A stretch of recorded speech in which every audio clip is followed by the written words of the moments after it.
Tignan nyo at na napakaraming langgam na umaakyat sa ating pader mga idol. Basta tag-init mga idol ay tiglanggam talaga.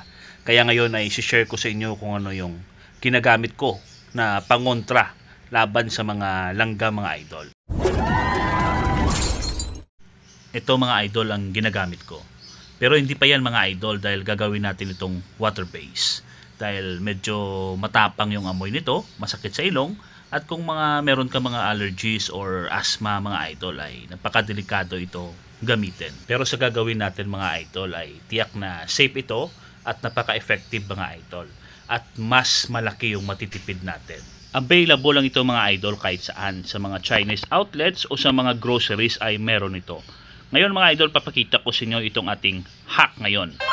Na tiyak na magagamit nyo hindi lang sa inyong mga munting hibunan, pati na rin sa loob ng inyong mga bahay mga idol.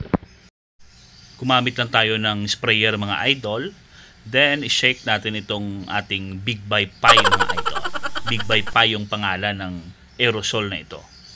Yan, shake natin mabuti. Then, spray natin dito sa ating sprayer. Konti lang mga idol, hindi kailangan na marami. Konti lang. Yan, konting-konti lang mga idol. Oh. Ayan.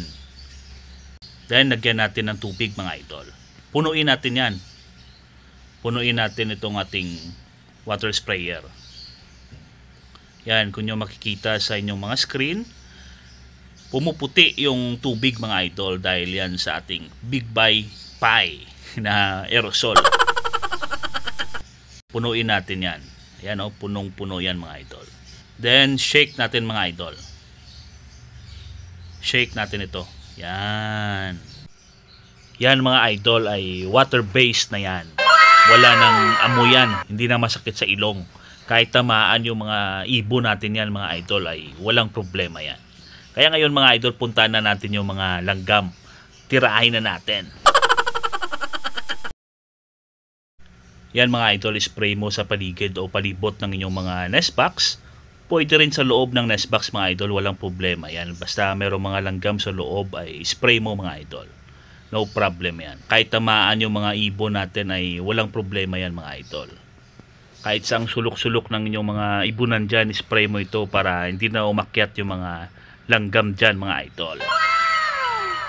Kahit sa loob ng bahay nyo mga idol, sa kusina, sa salas o sa loob ng kwarto mo, pwede mo yan gamitin.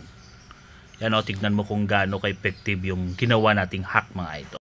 Patay lahat mga idol. Yan. Walang natira. Yan mga idol yung ating hack ngayon. Okay? Bye-bye!